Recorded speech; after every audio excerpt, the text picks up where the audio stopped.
I don't think I've ever shared with you guys the true story of how Prosper Nutrition Coaching came to be. Buckle up, this is gonna be a bumpy and a very vulnerable and emotional ride. So it all began on a dark and stormy night. I will never forget the date. It was October 29th, 2018, 5:58 p.m. My phone rang from a blocked number and instantly my heart sank into my stomach. I knew who was calling and that it was going to be bad news. I picked up the phone. Hello, this is Jennifer speaking. Hi, Jennifer. This is Dr. Lee calling from the hospital. Do you have a minute to talk? Yeah? Unfortunately, I'm calling to let you know that your biopsy results came back and they are positive for cancer. Do you understand what I'm saying, dear? Yes. Do you have any questions for me? No. All right. Well, the hospital will be in touch with you again in the next couple of days to go over the next steps. Have yourself a lovely day. Goodbye. I'm not kidding. My life changed in that moment with those 3 sentences. You have cancer. Do you understand what I'm saying? Do you have any questions for me? Now, at that moment, I was just newly 34. I had my 34th birthday a week prior. Life was going so well. I was, a registered dietitian with my own business. It was going great. I had just hired my first staff member. I had been a high-level athlete, competing in rowing and hockey all through my university years, and then transitioned to CrossFit, where I was so lucky to go to CrossFit regionals 4 times as an individual athlete, for those of you who follow the sport. So I'm eating well, I'm exercising regularly, I'm growing in my career. I was a foods and nutrition university prof at the time and loved my students and had just won the Teacher of the Year award the year prior. I was happily married to my lovely husband, Dave, and we had our black lab dog named Carly. Life, you could say, was picture perfect until it wasn't. And so in that moment, I vowed a couple of things. 1, no pity parties. I was not gonna feel sorry for myself and play the poor me card. And 2, I knew I had to lean into my resilient mindset if I had any chance of surviving this. What I did next is actually a little bit shocking, but I'm so proud that my intuition took me here. And I wanna tell you how a teacup, how a symbol, and a single word saved my life. So let's actually start with the teacup. This is an exercise I had done over and over with nutrition clients when they were down in the dumps or struggling. So I want to tell you the metaphor or the story of the teacup. So here's how that story goes. You're walking along and someone bumps into you and coffee comes flying out of your cup. Now, why did coffee come out of your cup? Well, because someone bumped you, of course, right? Nope, wrong answer. Coffee just came out of your cup because you chose to put coffee into your cup. Had you decided to put tea in your cup, tea would have gone flying out. So whenever you get jostled or bumped by life, which will happen, whatever you have put into your cup is what's going to come out. So it's really easy to fake it when life is good. But when life rattles us, that's when it really reveals what we've been putting into our cup. So is there joy, happiness, resiliency, positivity? Or is there anger and bitterness and resentment or victim mentality thinking? You choose what you put in the cup. Life's the one that gives you the cup, but you ultimately get to fill it. So what I wanted to do is bring you into this exercise with me. And if you want a free downloadable teacup with a summary of that overarching definition, I have that linked on our website. So if you go to prospernutritioncoaching.com/teacup, you'll have a downloadable version of this to play yourself. But what I want to reveal is the activity I did for myself the night before my cancer surgery.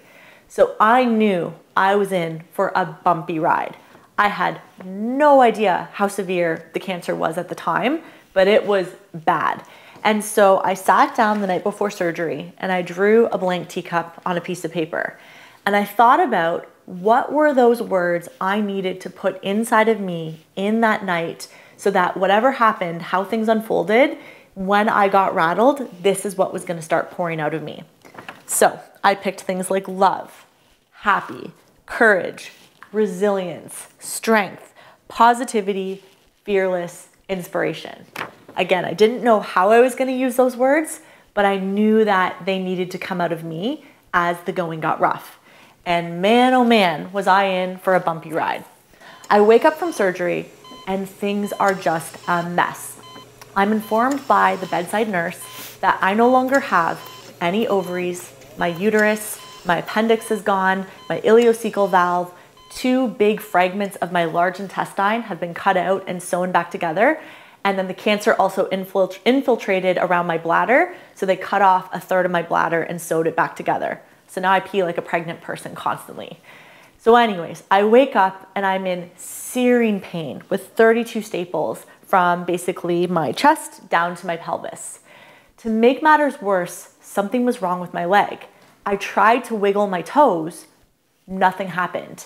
And so what I realized, or what I was told, is that my femoral nerve, the big nerve in your leg, got pinched in surgery and cut off from its blood supply, temporarily paralyzing my leg.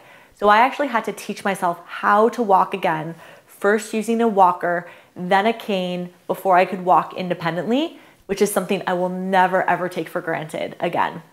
To make matters worse, where they had sewn my intestines back together was so unbelievably painful. It felt like raw battery acid. And so when the doctor, the surgeon, and the team of interns walked in, everyone was really solemn. There was no chipper, we got it early, don't worry, you're gonna be fine. We had great margins. They just didn't really want to talk about it. What they informed me is that I actually had stage 3 cancer, meaning it had gone from the primary source and was now invading and touching other organs, that I obviously lost all those different body parts. But the worst part was I didn't have one, I had 2 cancers at the same time. Both were ovarian. One is called high-grade serous ovarian cancer, and that one's a lot like pancreatic cancer. You get it and you go down hard and fast. Most people don't live longer than about 6 months to a year with that kind of cancer. The other ovarian cancer I had is called low-grade serous ovarian cancer. That one's a little bit more slow growing, takes about 6 to 7 years, but it's like a tent caterpillar nest. It's fuzzy and it sticks and adheres and starts to invade your digestive tract and other internal organs, and it eventually kind of smothers your organs and takes you down that way. Not good either way. And so when that doctor looked me in the eye and was telling me how bad it was, he basically said, when you leave the hospital, I need you to know that you have to get your will and affairs in order. You're not gonna have a lot of time. Hopefully we can get you to the year mark, but just make sure you've got everything, put together, because there's not a lot of time left. And I was like, I'm young, I'm healthy, I take care of myself. And he's like, doesn't really make much of a difference. This one gets pretty much everyone. And so when I was asking him about the survival statistics, he said that only about 8% of people are expected to be here 5 years from now. So I looked that doctor straight in the eye, and I'm so proud of myself. And I said, someone has to be the 8%. Why not me? And then I left, and I haven't seen that surgeon ever since. So fast forward, I come home, starting to learn how to walk again. My digestive system does not work. But what I didn't realize was happening through my life is I was picking up clues that I now call breadcrumbs, that have led me to why I'm talking to you here today. So breadcrumb number 1 is I actually used to be a cancer researcher. Way back in my university days, I used to research an estrogen-positive breast cancer chemotherapy oral agent, which is actually what I ended up going on that has contributed to my ovarian cancer survival. Breadcrumb number 2 is that I was a registered dietitian who loved nerding out on the science of healthy eating and whole foods and spices, and just looking at food as medicine to take good care of ourselves. Breadcrumb number 3 were all the friends I had been making through the years, through sport, through university, through different jobs that I had, through next door neighbors. I didn't realize I was building this army of support, which is going to connect in a moment to the symbol I want to tell you about. Breadcrumb number 4 is the Care Bear show. So I'm a kid of the 80s and early 90s. I loved the Care Bears growing up. I slept with my little cheer bear every night in my bed. And when I was a dietitian, this is gonna sound maybe a little bit weird, one of the things I always envisioned was my belly or my tummy being able to give love and rainbows and positivity and hope and resiliency. If I have love and happiness and resiliency and positivity in my cup, I'm overflowing to share that with other people. And so whenever I worked with my own nutrition clients, especially the ones with eating disorders that were really struggling, I always thought about this Care Bear stare of sharing with them things from my cup that could spill out of me and go to them. So that was my next breadcrumb. Breadcrumb number 5 is this blue dress. So this blue dress has so much significance to me. This was about 3 months after my cancer surgery. I'm still like with a cane, walking through the mall, trying to learn and practice how to walk, and this dress caught my eye. Now, I'm not a really big shopper. I'm not super into fashion, but when I saw this dress, this thought popped into my head. You would look great in that dress one day on stage, talking about how you were part of the 8% and beat cancer. Like this dress, you're gonna go places with this dress, and you have an important message to share. And then the other part of my brain jumped in, the part that the surgeon had influenced, and was like, well, no, you're dying. That's not gonna happen a year from now. You'll be lucky to be here a year from now. And then sadly, it's just gonna be some object that you spent money on that your grieving husband is gonna have to declutter.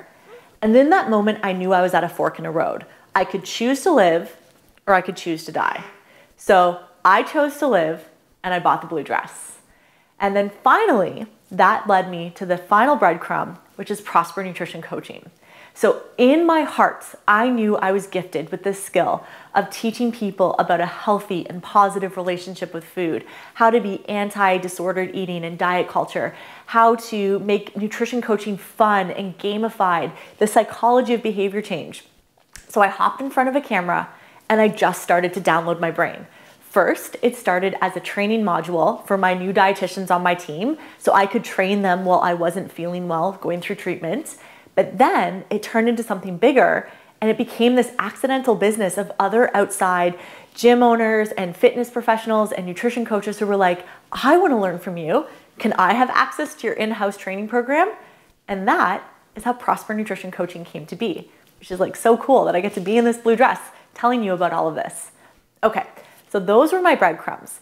Back to the teacup, the symbol, and the word. So you've heard the teacup metaphor already, and you've seen the words that started to come out of me. The symbol is the symbol of a Care Bear, a heart, a bear, and a rainbow. So the Care Bear. Essentially, as I was telling you, this belly is filled with love and positivity. And so I get emotional when I talk about this part. What I didn't know is that I was helping people by being a Care Bear for others. But when I needed the help back, it was like my entire world linked arms and basically gave me one big Care Bear stare. And this is gonna sound woo-woo, or it's not gonna make sense, but there were days I could feel cancer dissolving, popping, tingling, and it just was like the cancer was dying and evaporating because of love. So I actually didn't do chemotherapy. I'm not anti-chemo, but for me, it just didn't feel like the right decision outside of the surgery that I chose to have. So all of the continued cancer cell death came, in my mind, from my nutrition and this big blast of Care Bear love from all the people that were in my life, thinking about me, praying for me, doing whatever they had in their power to support my recovery so I could still be here today to talk to you.